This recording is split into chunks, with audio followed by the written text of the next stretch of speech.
பகுதியினுடைய வளர்ச்சிக்கு நாங்கள் என்ன செய்வோம்?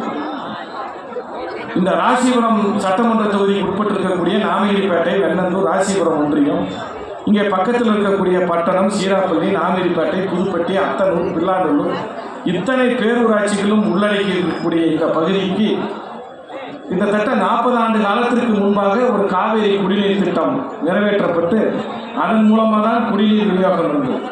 அதற்கு 40 ஆண்டு காலம் ஆகிவிட்டது. மக்கள் தொகை பெருகிவிட்டது. எத்தனையோ சட்டமன்ற உறுப்பினர்கள் இங்கே வந்து போனார்கள்.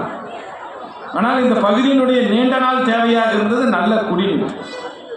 இந்த தினம் நம்முடைய முதலமைச்சர் அவர்கள் ஏறத்தாழ 857 கோடி ரூபாய் செலவிலே ஒரு புதிய குடிநீர் திட்டம் அறிவிக்கப்பட்டு அதை நடைமுறைப்படுத்தி வருகிறோம்.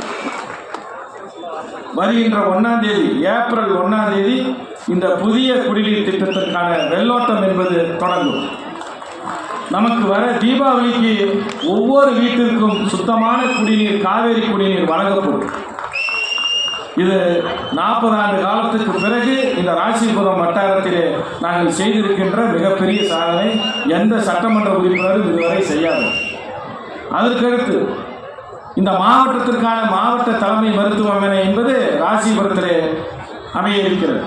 ஏறத்தாழ 60 கோடி ரூபாய் மதிப்பீட்டிலே மாவட்ட தலைமை மருத்துவமனை நம்முடைய புறவழிச்சாலையிலே கட்டப்பட்டு வருகிறது.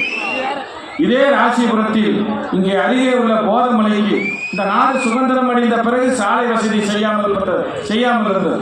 இப்பொழுது 140 கோடியில் இந்த போதமலைக்கு சாலை வசதி. ராசிபுரம் திருவள்ளுவர் அரசு கல்லூரி